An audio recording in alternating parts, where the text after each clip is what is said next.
இன்ஸ்டால ஒரு ரீல்ஸ் பார்த்தேன். அத அப்படியே காப்பி பண்ணி போட எனக்கு விருப்பம் இல்ல. அது ரிஸ்க்கு. சரி பரவால்ல. நான் என்ன அதில பார்த்தேனோ, அத நான் உங்க கூட ஷேர் பண்ணிக்கிறேன். ஒரு அம்மா சொல்லியிருந்தாங்க. காலையில முடக்கத்தான் சூப்பு அது ஜூஸ் குடிச்சிருக்காங்க. சாரி ஜூஸ் குடிச்சிருக்காங்க. அதுக்கப்புறம் காலிஃப்ளவர் ஏதோ மத்தியானம் ஃபுட்டுக்கு எடுத்திருக்காங்க. அதுக்கப்புறமா அகத்திக்கீரையும் எடுத்திருக்காங்க ஒரு பொண்ணு. அவங்களுக்கு தெரிஞ்சவங்க.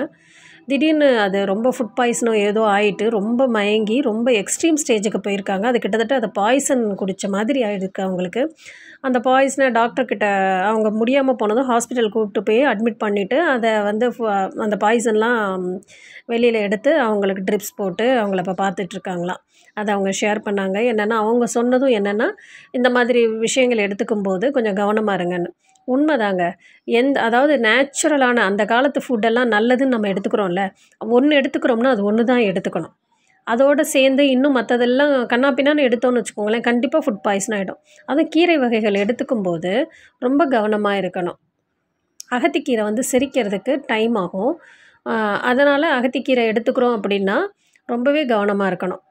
ஒரு நாள் நான் வந்து ரொம்ப ஆசையா ஒரு ஒரு 8 மந்த்ஸாவது இருக்கும். 8, 9 மந்த்ஸ் இருக்கும். அ இந்த நுங்கு இருக்கு இல்லைங்களா? அது ஆசையா வாங்கி சாப்பிட்டேன்.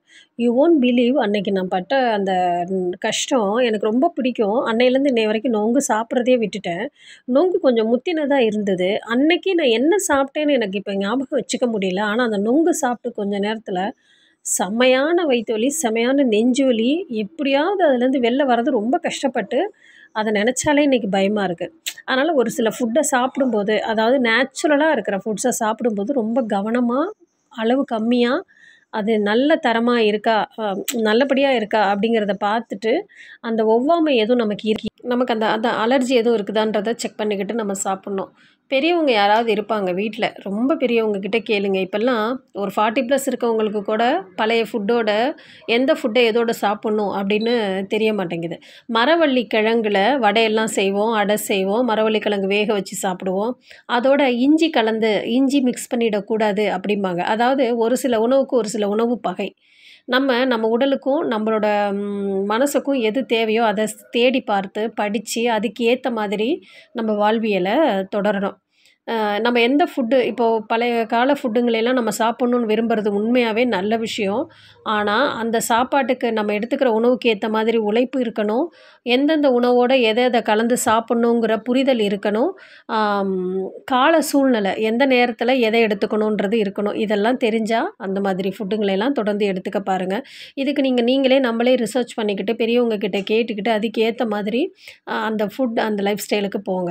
ஏதாவது யாராவது ஒண்ணு சொல்றாங்க, YouTubeல சொல்றாங்க, Facebookல சொல்றாங்க அப்படின்னு சொல்லிட்டு, கண்டதையும் இது ஹெல்தி, அது ஹெல்தி, இது ஹெல்தி அப்படின்னு நம்ம எடுத்துக்கக்கூடாது. அதனால இந்த மாதிரி நேச்சுரலான ஃபுட்ஸ் நம்மளோட இயற்கை நம்ம முன்னோர்கள் சாப்பிட்ட உணவு தான்.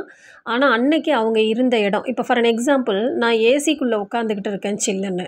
அப்படி இருக்கும்போது, இந்த நம்ம சில்லுனே இருக்க வேண்டிய சூழ்நிலையில இருக்கிறப்போ, நம்ம வெயில்ல நம்ம எடுத்துக்க வேண்டிய உணவை எடுத்துக்கிட்டோம்னு வச்சுக்கோங்களேன், அது வேற மாதிரி இதாகும். அந்த காலத்தில வயல்ல வேலை செஞ்சாங்க. அதனால அவங்க ரொம்ப குளிர்ச்சியான உணவுகள எடுத்துக்கிட்டாங்க. ஸோ இதையெல்லாம் நம்ம ரிசர்ச் பண்ணிக்கிட்டு, நம்மள புரிஞ்சுக்கிட்டு, அதுக்கேத்த மாரி நம்ம லைஃப் ஸ்டைல் அண்டு நம்மளோட இப்போ இருக்கிற நிலைமை இதையெல்லாம் புரிஞ்சுக்கிட்டு தான் நம்ம எதையுமே வந்து அ யாராவது ஒருத்தவங்க உணவு சொல்றாங்கன்னா கூட எடுத்துக்கணும். கண்மூடித்தனமா எதையோ ஒண்ணு சொல்றாங்கன்ட்டு நம்பி எதையாவது எடுத்துக்கிட்டு, நம்பளா நம்ம உடம்ப கெடுத்துக்க கூடாது. கண்டிப்பா இயற்கையான உணவுகள் நல்லது. அத நம்ம எப்படி எடுத்துக்கணும் அப்படிங்கிறத தெரிஞ்சுக்கிட்டு எடுத்துக்கணும். அத தான் நான் இப்போ உங்ககிட்ட ஷேர் பண்றேன். ஏன்னா, எனக்கு எப்பவுமே கீரை இதெல்லாம் ரொம்ப பிடிக்கும். அதான் சொன்னேனே அன்னைக்கு நொங்கு சாப்பிட்டப்ப, அதேபோல கீரை சாப்பிட்டப்ப கூட ஒரு முறை நான் அந்த மாதிரி கஷ்டப்பட்டுருக்கேன். ஆனா நொங்கு சாப்பிட்ட experience I can't even forget. அது அந்த அளவுக்கு நான் அதில கஷ்டப்பட்டேன். இத எனக்கு ஷேர் பண்ணிக்கணும்னு தோணுச்சு. யாருக்காவது பயனுள்ளதா இருக்கும்னு. Thank you.